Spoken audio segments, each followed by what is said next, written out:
I've released several videos about Gayle King, Kobe Bryant, Oprah, in that order, the last few days.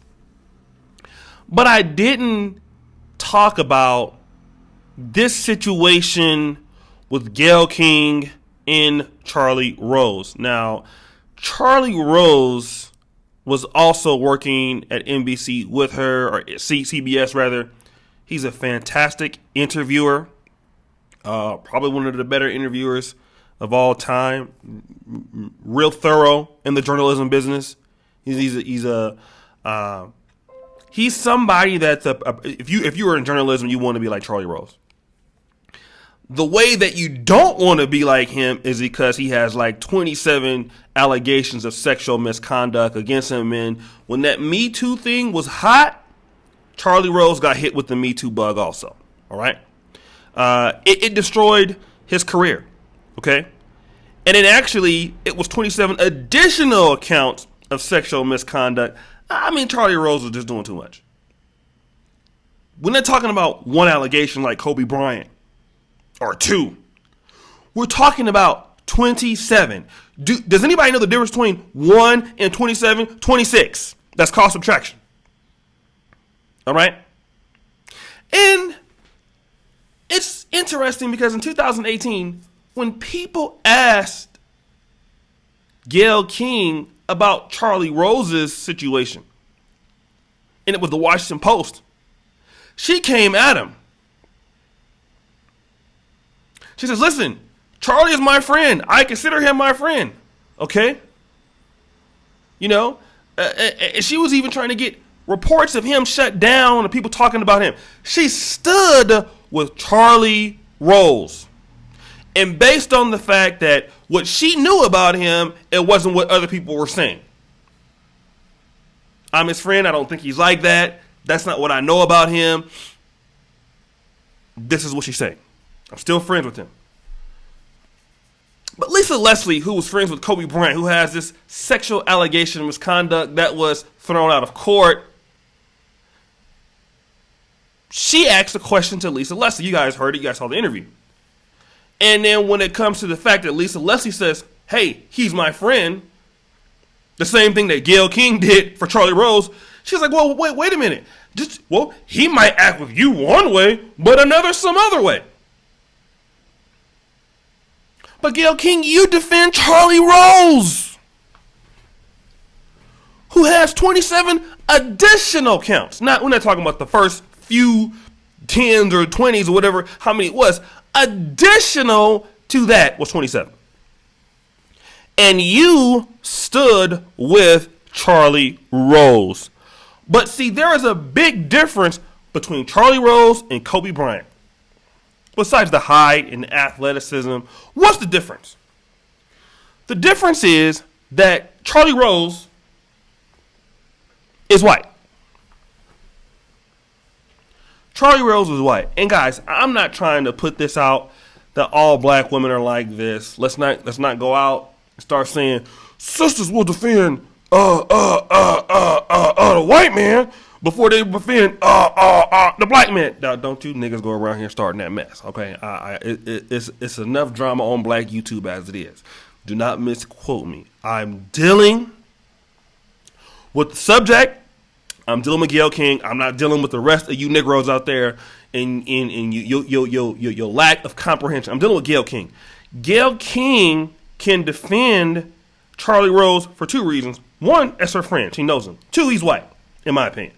First probably thing is he's white, and she knows him. But see, you can give a pass to somebody because you know them and they're white. Lisa Leslie can't give a pass to Kobe Bryant because she knows him and he's black. That's what we're dealing with. See, it's okay for you to stand with somebody who has 27,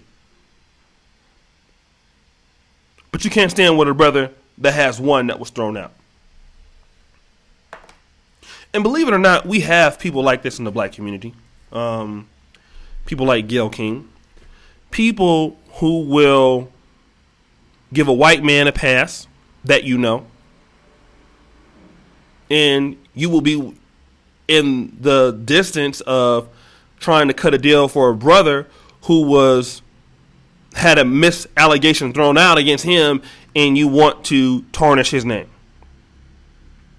LeBron said it best. Some blacks, we just hate ourselves. I mean, it's proof. You know, Gayle King and people like Oprah, when it comes to certain things with black men, they're just there to tear them down, all right?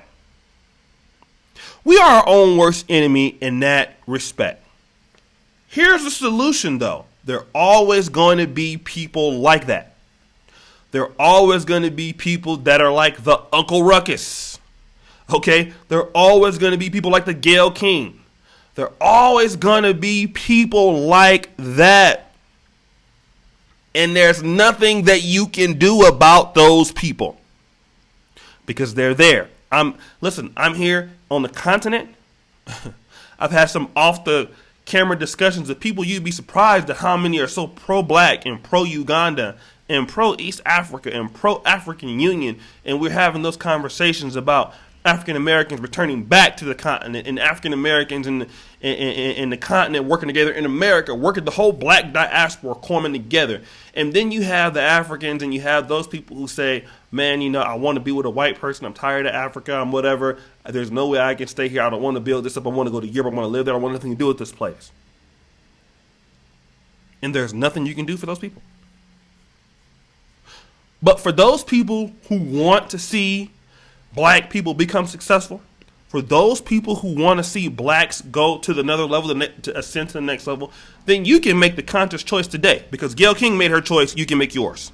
She can make her choice in defending Charlie Rose and make the same choice not to defend Kobe Bryant, but you can't make the Lisa Leslie choice. And you can make it by supporting black people today. You can make it by supporting the black man today. If you're an African-American man and there's an African-American brother that you could give the benefit of the doubt, you can start by giving him the benefit of the doubt today. Not tomorrow, not next week. You can start by giving the brother the benefit of the doubt today. We need, in fact, for you as a black man in America to give more black men the benefit of the doubt today. I will also talk about this to some of the African brothers out there because we suffer from the same problem. I made a video about Trump banning some people from America that were from Nigeria. A lot of people were saying, man, let them stay over there. These are African people saying that, whatever, right? And I get it. You know, some people from different tribes and stuff like that. And you might not be from the same place, or you might have a bad memory of where you came from. But give your people the benefit of the doubt. All right? That's how we can stop a lot of this stuff and this animosity that blacks have with one another. That the hatred that blacks have, or you even have brothers that will support black men and can't stand black women, or sisters that will support sisters like Gayle King, Oprah, but hate black men. And then overall, then the society of us, we go to the forefront, we go to the back. I'll tell you this, if it's a black woman against a white woman, or a black woman against a Chinese woman, there's only one side I can take on that, okay? And if the person is wrong, that's something publicly I probably won't say, but I will go privately and I will say. But publicly, I gotta support. Publicly, I have to take the chance. You know, there used to be videos I used to make about police killings that I thought that were justified, and a lot of times, I was just stating my opinion. I said, well, this is a justified shooting. I don't see anything wrong with this. But in certain cases, I had to pull back and say, you know what? Maybe I shouldn't voice that. Maybe that's how I feel. I keep it to myself. I probably should justify that on this platform. And it's about understanding that, you know, as a solidarity, as a people, we need to start supporting our own people. And then if we have to correct them, then we do it another time. I'll make a whole another video about that also. But this is what we want to talk about today. Gayle King giving somebody else the benefit of the doubt and not giving her own people. We got to stop doing that. And a lot of times we do that subconsciously, not even recognizing it. But if you can recognize that and you start giving blacks the benefit of the doubt, it comes back. It comes back. it comes back to you in a major way. So guys, make sure you subscribe, hit the bell, like the video. Go to my comment pinned to the top. All my information's there. My Patreon, my Black Men Are Perfect t-shirts. You can order one. You can buy one. Sport it out wherever you're at. And brothers, I really appreciate you for all that you've done for me. Thank you for supporting me here by watching the videos. Subscribe, hit the bell. And as you know, the buffoonery remains at an all-time high. I'm out.